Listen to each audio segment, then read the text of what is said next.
وزیر داخلہ کی امریکی سرمایہ کاروں کو دعوت، مسائل ترجیحی بنیادوں پر حل کرنے کی یقین دہانی۔ وفاقی وزیر داخلہ محسن نقوی نے US چیمبر آف کامرس میں امریکہ پاکستان بزنس کونسل کے وفد سے ملاقات کی، جس میں مائننگ اور انفارمیشن ٹیکنالوجی کے شعبوں میں سرمایہ کاری اور تعاون بڑھانے پر تفصیلی بات چیت ہوئی۔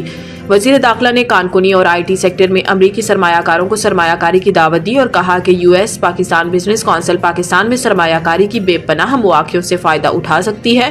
اس موقع پر محسن نقوی نے پاکستان میں کام کرنے والی امریکی کمپنیوں کے مسائل سنے اور کہا کہ امریکی کمپنیوں سے متعلق مسائل ترجیحی بنیادوں پر حل کیے جائیں گے۔ اس کے علاوہ وزیر داخلہ سینیٹر محسن نقوی نے امریکہ پاکستان بزنس کونسل کو ترجیحی بنیادوں پر خصوصی سہولتیں دینے کی یقین دہانی بھی کروائی۔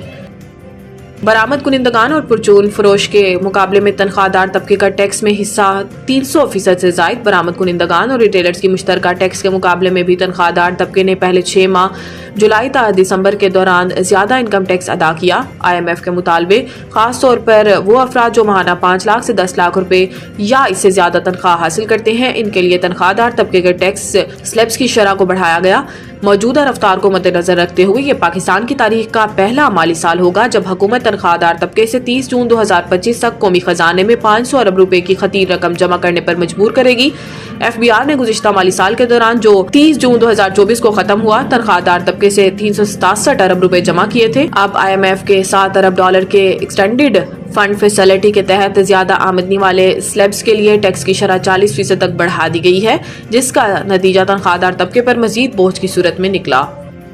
حکومت کے پاس وقت ہے، چاہے تو ابھی کمیشن کا اعلان کر دے۔ بیرسٹر گوہر نے کہا کہ مذاکرات بہترین راستہ ہے اور مذاکرات ہونے چاہیے تھے۔ تحفظات کے باوجود ہم نیک نیتی سے مذاکرات میں بیٹھے تھے، بڑی فراغ دلی سے ہم نے مذاکرات شروع کیے تھے۔ حکومت کی جانب سے ہمارے ساتھ ناانصافیاں ہوئیں۔ انہوں نے کہا کہ حکومت چاہے تو ابھی کمیشن کا اعلان کر دے۔ کمیشن میں یہ بھی طے ہونا تھا کہ اس میں کون سے جج اور TORs کیا ہوں گے۔ یہ بھی طے ہونا تھا کہ کمیشن میں وقت کتنا لگے گا اور کیا کچھ ہوگا۔ کمیشن بنانے کے لیے کوئی اقدام نہیں لیا گیا۔ کچھ نہ کرنا ظاہر کرتا ہے کہ ان کی کمیشن بنانے کی نیت ہی نہیں۔ چیئرمین PTI نے کہا کہ حکومت کی جانب سے ہمارے ساتھ زیادتیاں ہوئیں۔ انہوں نے کہا کہ ابھی 28 جنوری کی تاریخ رکھی ہے، ہم نے 16 جنوری کو کہا تھا کہ آپ 7 دن میں کمیشن کا اعلان کریں۔ ہم تمام سیاسی جماعتوں کے ساتھ بات کرنا چاہ رہے تھے۔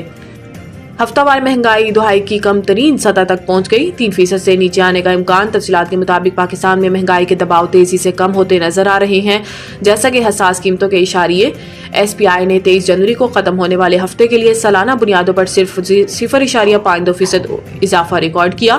یہ پچھلے ہفتے کے 1.16% کے مقابلے میں نمایاں کمی کو ظاہر کرتا ہے اور یہ مسلسل چوتھا ہفتہ ہے جس میں مہنگائی میں کمی ہوئی ہے، جو دسمبر 2024 کے اختتام پر ریکارڈ کی گئی 5.08% سے کم ہو گئی ہے۔ حساس قیمتوں کے اشاریے میں کمی، جو کہ بنیادی اشیاء پر مختصر مدتی مہنگائی کا پیمانہ ہے، نے ماہرین معیشت کو جنوری کے صارف قیمت اشاریے پہ نمایاں کمی کی پیش گوئی کرنے پر مجبور کر دیا۔ یہ رجحان اسٹیٹ بینک آف پاکستان کو اپنی پالیسی ریٹ، جو اس وقت 13% ہے، کم کرنے پر مجبور کر سکتا ہے۔